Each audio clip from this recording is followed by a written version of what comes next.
Alô você, o nosso vídeo já vai começar. Então, antes de começar, por favor, inscreva-se no nosso canal, curta e também ative o sininho para receber as novidades, tá bom? Meus irmãos, vamos abrir a palavra de Deus lá no livro de Juízes, capítulo 6 e capítulo 7. Se você está com a Bíblia aberta, deixe aberta. Se você está com a Bíblia ligada, deixe a Bíblia ligada. Nós estamos hoje comemoramos 117 anos de história da Igreja Presbiteriana de Pinheiros. Eu estou achando que esse ano é o ano da virada. 117. E eu preparei algumas mensagens, são 4 mensagens para o dia de hoje, onde nós vamos aprender princípios divinos, bíblicos, para fazermos a obra de Deus. Eu quero começar nesta manhã falando com vocês sobre a vida de Gideão, o herói da fé. Ele vai nos ensinar, e Deus vai nos ensinar, através da sua história, 4 princípios para nós conquistarmos grandes vitórias. Eu queria ler com você, por favor. Não vai dar para ler todo o capítulo, senão eu vou perder o tempo do sermão só lendo. Mas eu quero que você veja, a divisão está clara no texto. Juízes, capítulo 6, de 1 a 10, nós aprendemos que grandes vitórias nascem em tempos difíceis. Grandes vitórias nascem em tempos difíceis. Juízes, capítulo 6, de 1 a 10. Segundo, capítulo 6, versos de 11 a 24. Grandes vitórias acontecem por pessoas levantadas por Deus. A terceira divisão do texto, capítulo 7, versos de 1 a 7. Grandes vitórias acontecem para promover a glória de Deus. E a quarta e última divisão dos 2 capítulos. Grandes vitórias acontecem quando Deus luta por nós. Então o primeiro princípio está aí, Juízes 6, de 1 a 10. Veja e leia comigo, por favor, o versículo 1 do texto. O que é que diz aí? Fizeram os filhos de Israel o que era mal perante o Senhor. Por isso o Senhor os entregou nas mãos dos midianitas por 7 anos. Então veja bem, o povo de Israel estava sob a disciplina de Deus. O povo de Israel estava sob a opressão dos midianitas, e o texto relata que isso estava acontecendo por 7 anos. E se você observar o texto, você vai descobrir que os midianitas, eles prevaleciam e dominavam sobre Israel, de tal maneira que o povo abandonava as suas próprias casas, as suas próprias propriedades, para habitar em cavernas. Era uma opressão terrível, era uma opressão diabólica, era uma opressão que revelava a disciplina de Deus, quando o povo de Deus se afasta da palavra de Deus e substitui Deus pelos ídolos. Veja no texto que o povo de Deus ficou debilitado. Veja no versículo 6, leia comigo. 6, o que é que diz aí? Assim Israel ficou o quê? Muito debilitado. Não foi pouco debilitado, foi muito. Então a situação era de desânimo, a situação era de apatia, a situação era de opressão que debilitou o povo, fisicamente, espiritualmente, economicamente. É muito interessante nós aprender aqui que crente só clama e só lembra de Deus quando a coisa está difícil. E diz que o povo clamou ao Senhor. E diz o texto que Deus levantou um profeta anônimo. Um profeta que não estava na estirpe dos profetas. E Deus mandou a mensagem para o povo. E a mensagem que Deus mandou para o povo está clara aí. Veja no versículo 10. No versículo 10. O que diz aí? E disse: eu sou o Senhor vosso Deus. Presta atenção. A coisa está difícil. A coisa está complicada. Mas eu continuo sendo o Deus de vocês. Vocês estão entendendo ou não? Nós estamos vivendo o ano de 2023. Um ano complicado. Um ano difícil. Difícil em todos os aspectos. Mas para nós empreendermos na obra de Deus, nós precisamos aprender essa verdade infalível. É que Deus está conosco. E que Deus continua sendo o nosso Deus. Em tempos difíceis, em tempos fáceis, em tempo de prosperidade, em tempo de escassez, Deus, Ele é o nosso Deus. Amém? Mas em segundo lugar, nós aprendemos dos versos de 11 a 24, que grandes vitórias, elas acontecem com pessoas levantadas por Deus. E veja no versículo 11, que a narrativa começa com a expressão então. É nesse contexto, onde o povo está passando por dificuldades, é um tempo de opressão. É nesse contexto em que Deus manda um recado para o povo e diz: olha, eu sou o Deus de vocês. Então, veio o anjo do Senhor e assentou-se debaixo do carvalho que está em Ofra, que pertencia a Joás Abzerrita. E Gideão, seu filho, estava malhando o trigo no lagar para pôr a salvo dos midianitas. Então o anjo do Senhor lhe apareceu e lhe disse: o Senhor é contigo, homem valente. Respondeu-lhe Gideão: ai, Senhor meu, se o Senhor é conosco, por que nos sobreveio tudo isso? E que é feito de todas as tuas maravilhas que nossos pais nos contaram, dizendo: não nos fez o Senhor subir do Egito? Porém, agora o Senhor nos desamparou e nos entregou nas mãos dos midianitas.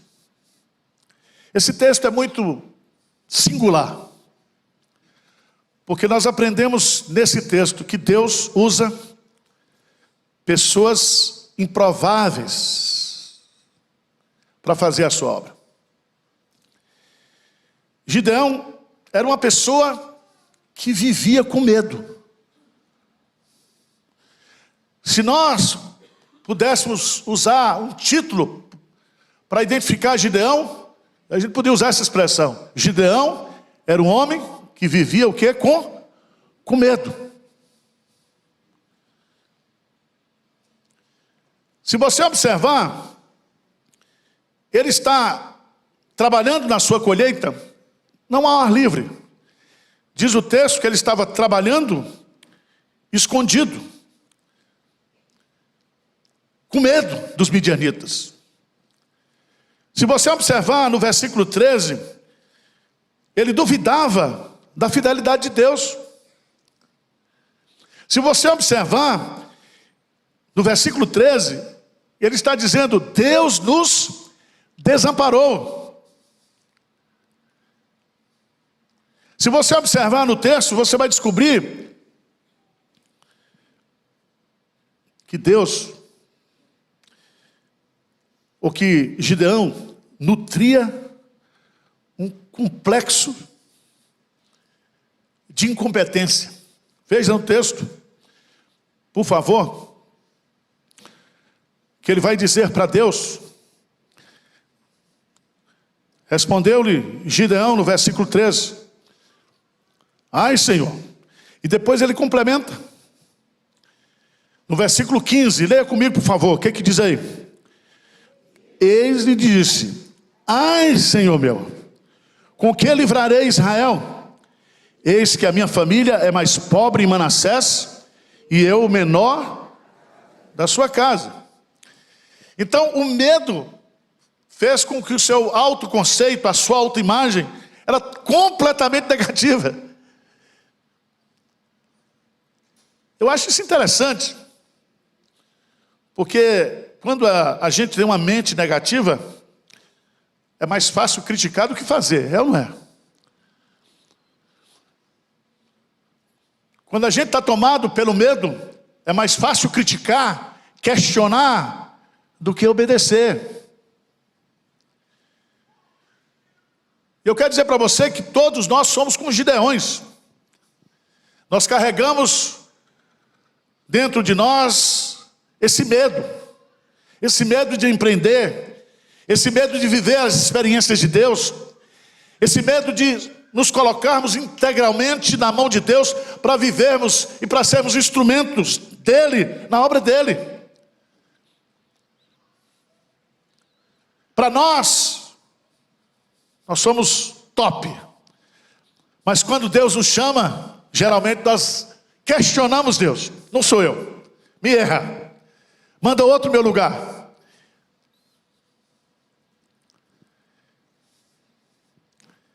Irmãos, mas Deus deixa claro para Gideão algumas coisas que eu queria que você aprendesse aqui nesta manhã.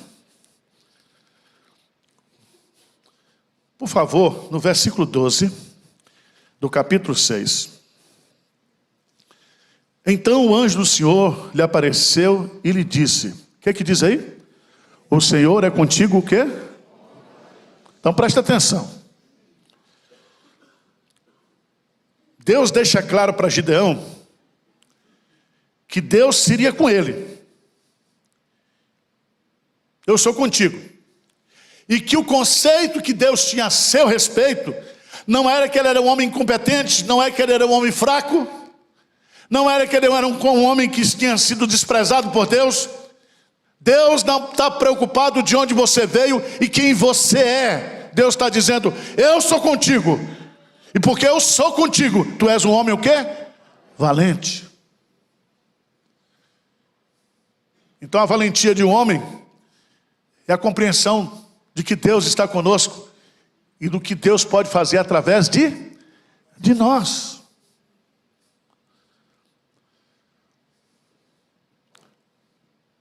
E veja, por favor, no capítulo 7, você vai observar, versículo 14, o que que diz? Então, 7,14, vamos ler juntos? Então se virou o Senhor para ele e disse: vai nesta tua força e livra Israel das mãos dos midianitas. Porventura não te enviei eu? Deus seria com Gideão. Deus via em Gideão, por causa da sua presença, um homem valente. Deus tinha um plano para a vida de Gideão. Ele seria o líder, ele seria o instrumento de Deus, escolhido por Deus, para libertar o povo de Deus do poder midianita. Ou seja, a chave seria girada, a página seria virada, a grande libertação viria através da liderança de Gideão. Mas a gente aprende nos versos 17 e 24 que Deus, ele sabe lidar com as nossas fraquezas. Porque Gideão era tão fraco como eu e com você, que ele pede para Deus que Deus então mostrasse alguns sinais de que Deus era com ele. Esse era presbiteriano. E diz o texto, se você observar aí, que ele faz um teste. Versículo 17, ele respondeu: se agora achei mercê diante dos teus olhos, dá-me um sinal de que és tu, Senhor, que me falas. Coisa interessante, é o Senhor mesmo que está falando comigo. Eu quero um sinal, eu quero uma prova. Ele pega um algodão e põe lá, e Deus manda molhar o algodão. Ele pede depois para que Deus secasse o algodão. E agora ele questiona Deus, e ele faz um holocausto, e Deus então manifesta a sua presença viva e real, aceitando aquele holocausto. Então eu quero dizer para você que Deus sabe, quando eu estou cheio de fé, quando eu estou vivendo momentos difíceis de questionamento, então Deus sabe lidar com a minha bipolaridade. Deus sabe quando você está entusiasmado, que você está pronto para morrer com Ele, mas Deus sabe que você está questionando Ele. Será que Deus é Deus mesmo? Será que essa obra é de Deus? E Deus trabalha assim. Mas, irmãos, o que eu acho impressionante nesse texto, terceiro princípio, que começa no capítulo 7, versos de 1 a 7, que vai ficar claro nessa vitória, que Deus daria vitória, Deus libertaria o povo através de Gideão, um homem medroso, mas um homem valente, para mostrar para ele que todas as vitórias de Deus, elas são conquistadas, elas são realizadas através do seu povo. Não para promover a glória do povo, mas para promover a glória o quê? De Deus. E eu queria que você aprendesse nesta manhã um princípio espiritual muito sério e muito importante para a minha vida e para a sua vida. É que Deus obtém mais glória quando empreendemos com menos recursos humanos e maior dependência dEle.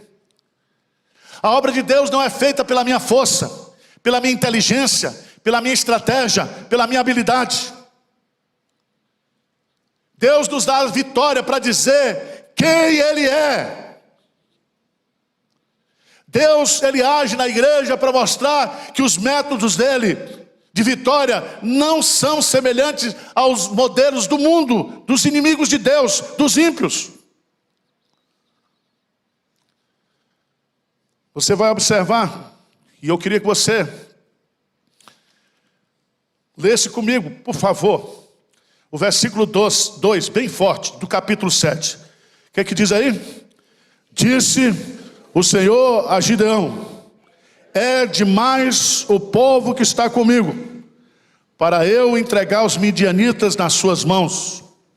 Israel poderia se gloriar contra mim, dizendo: a minha própria mão, o que me livrou. Isso é um princípio espiritual. É que as vitórias do povo de Deus têm que ficar claras para Deus, para mim, para você e para o mundo.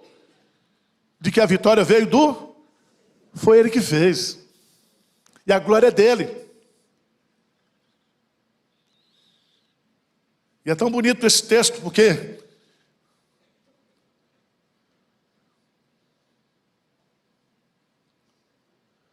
começa com 32 mil. Depois cai para 10 mil homens. E depois disso, Deus diz para eles: é muita gente, nós precisamos somente de 300. Tem nada a ver com a campanha dos 300 Gideões da Renascer, tá? 300.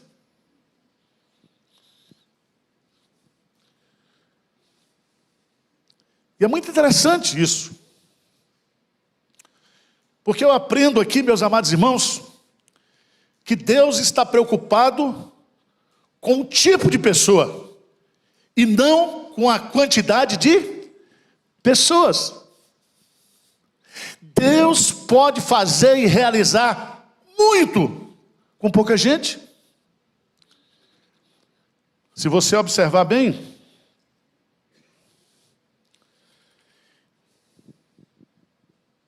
no versículo 12, leia comigo.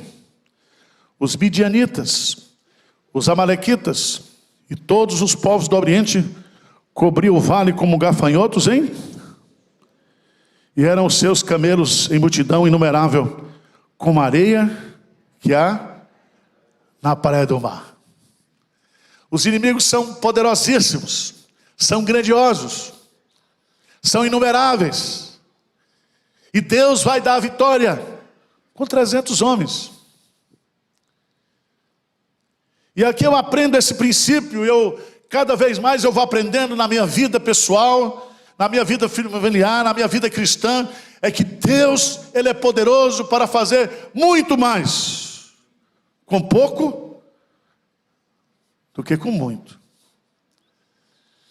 Deus usa 5 pães e 3 peixes para manter o que? Uma multidão.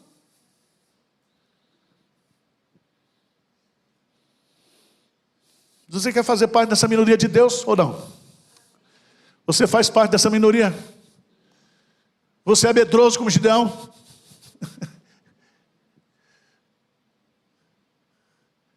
Pois é, Deus quer usar a gente. Deus quer usar você.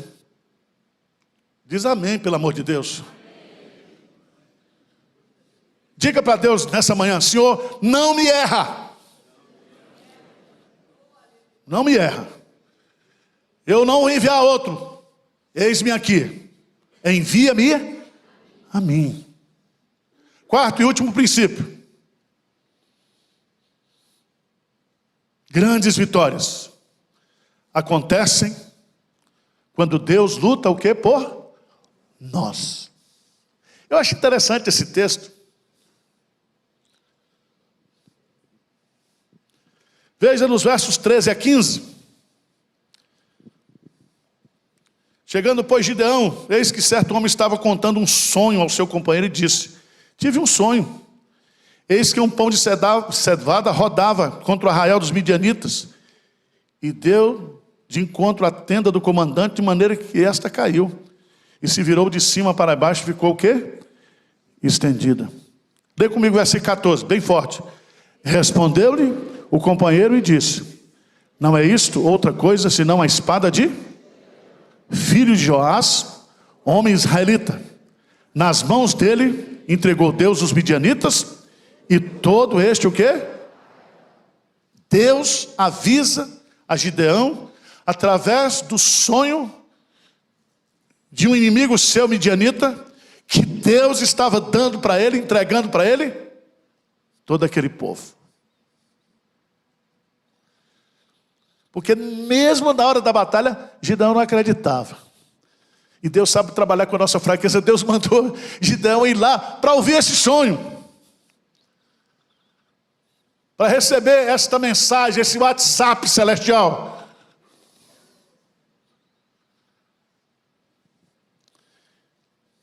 Gideão estabelece uma estratégia. É ridícula. É ridícula. Como vocês me acham ridículo aqui em pedir 42 mil para comprar um galpão. É ou não é? Esse pastor é ridículo.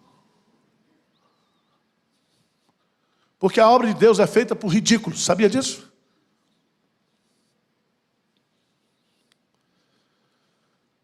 Cada homem daqueles 300 com uma trombeta e uma tocha acesa, coberta com um vaso de barro. Isso é instrumento de guerra? Isso é ridículo, é ou não é? Você toparia um negócio desse? Você infiltraria hoje o exército chinês, americano, com essas armas? Você está com medo de chinês, né? Você está com medo daquele baixinho lá, da Coreia do Norte? Você está com medo? Você está com medo de ideologia? Se você é de Deus, você tem medo. É natural. Deus usa pessoas medrosas. Cada um homem com uma trombeta e uma tocha coberta com vaso de barro. Um lema, um grito de vitória. Veja nos versos 17 e 20. O que eles tinham que gritar? Por Senhor e por o quê? Gideão. Meus irmãos, como é que você vai... Essa é a senha da vitória. Pelo Senhor e por Gideão. É ridículo.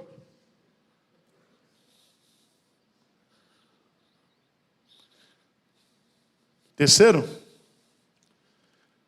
eles não iam enfrentar o povo. A estratégia foi dividir 300 em 3 grupos de 100 e rodear o arraial. O arraial estava como areia do mar. E eles então colocam 300 homens no entorno desse grande exército.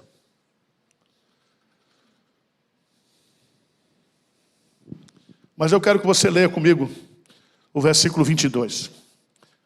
Bem forte. 7:22. Toma posse, meu irmão. Como diz os pentecostais. Vamos ler juntos? O Senhor tornou a espada de um contra o, e isto em todo o arraial que fugiu rumo a Zererá, até Bet-Sitá, até o limite de Abel-Meolá, acima de Tabate. Veja bem, eles tocaram as trombetas e o Senhor fez com que cada midianita usasse a sua própria espada para matar outro o quê? Midianita.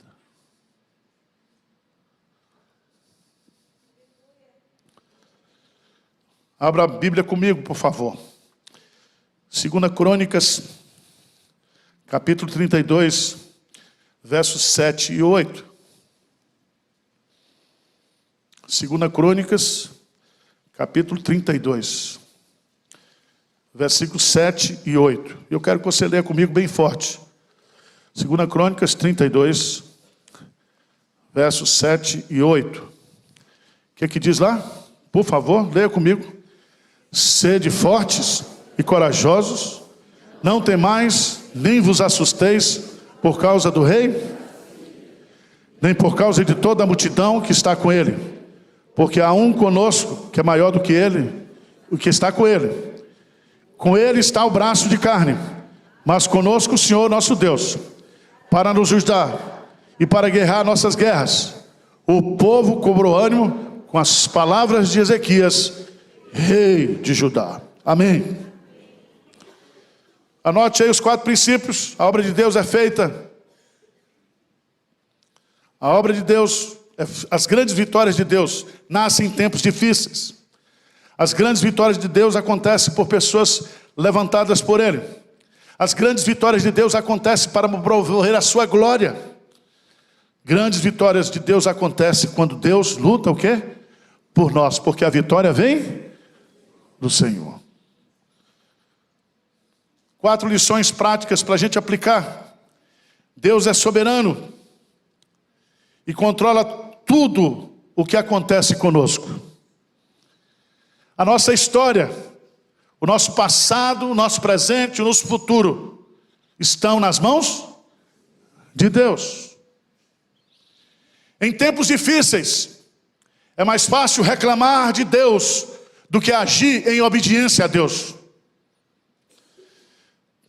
Terceira aplicação: aceite o que Deus pensa sobre você e o plano que Deus tem para a sua vida. Não é você e nem os outros que irão determinar o que você é e o que você vai fazer.